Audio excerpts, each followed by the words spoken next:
First of all, what is the meaning of AIOps? Key point, AIOps stands for AI for IT operations, not AI operations. So it's all about supporting AI,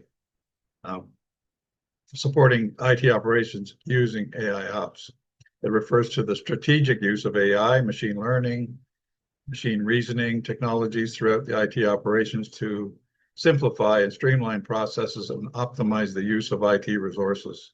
So this diagram pretty much says the same thing. The traditional infinity loop where you see big data being utilized.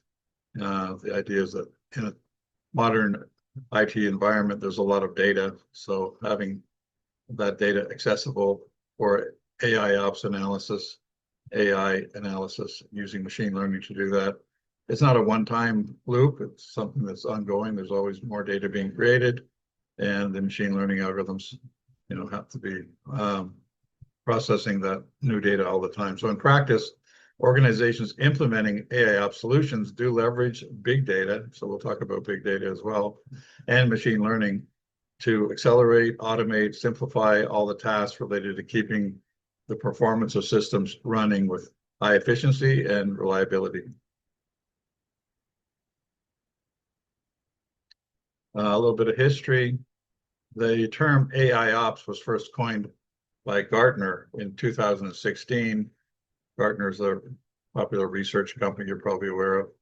And it was first used to describe a rising industry category aimed at using AI to solve problems arising from operational hyperscale cloud architectures. It's all about complexity and the need to use machine learning to help support a lot of information.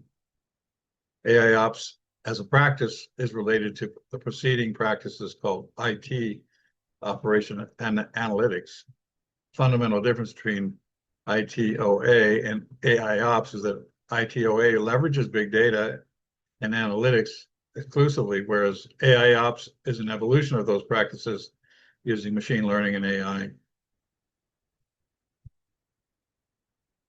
So again, this is just a little bit of a repeat to make it clear. So ITOA, IT operations analytics, uses big data technology or techniques to analyze historical IT performance data and provide insights.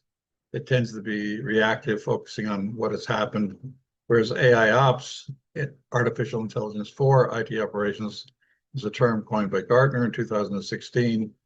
It enhances ITOA by adding real-time analytics, machine learning, and AI to predict issues, automate event correlation, and proactively prevent outages through remediation workflows. So the emphasis here is on prediction and automation and prevention, proactive prevention. So let's talk about what are the key practices associated with AIOps. There's three practices that actually integrate and overlap with each other. The first one shown here is infrastructure, complexity, and the cloud. As it was mentioned earlier, AIOps was originally kind of coined in the context of use cases with the cloud. So migration of monolithic applications to complex solutions built from numerous microservices and deployed to infinitely scalable environments. So essentially, AIOps is an answer to complexity, applying AI to help manage and deal with complexities of complex cloud topologies and structures. The second is data from increasingly observable systems, because again, as systems get more complex, then you're going to have data from more parts of the system, different types of data. So as development teams have incorporated system observability into their applications, data volumes have increased. So there's more data available from systems when they're built to be more observable. I'd point out that there's actually another course on observability. If you want to dive deeper into that, we'll talk about a little bit in this course. And of course, the last one is broad access to mature machine learning capabilities. Machine learning has become pretty mature and stable and capable. A lot of tools these days. So machine learning and AI are rapidly becoming, standard, if you like, staple technologies with machine learning now present across most user experiences as well as the different tools. So we'll go through each of those briefly. Microservices in the cloud. Here we're talking about decoupled systems like microservices, resulting in requests traversing multiple services using both synchronous and asynchronous transport mechanisms. Satisfying user actions depend on the successful execution of multiple services. Meanwhile, managed services with serverless applications provide almost an infinite amount of horizontal scalability, which drastically increase the complexity of systems. So again, complexity is a key driver. Solution complexity and the adoption of the cloud increase the difficulty of operating systems at scale. And this is where AIOps is ideal to help with that.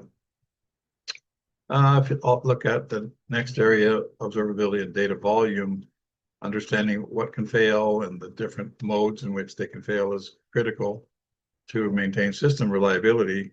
Many possible combinations and interactions between services can result in an explosive number of failure modes. Meanwhile, as the observability of systems improves and the data produced by application telemetry grows by orders of magnitude, this makes sense for the data to become increasingly harder for teams to be effective. So logs, metrics, and traces, which are the three pillars of observability, become important to analyze, and AIOps can help with that. So it can be distinct services producing massive amounts of data required to understand failure modes. So AIOps can help with that. And also the overlapping practice of democratization of AI with big data. So simplified, effortless access to mature machine learning algorithms can help both from open source communities as well as managed cloud services. This has made AI much more accessible to organizations. Increased availability of big data storage systems and reduced cost of data transport enable teams to store increasingly large volumes of data.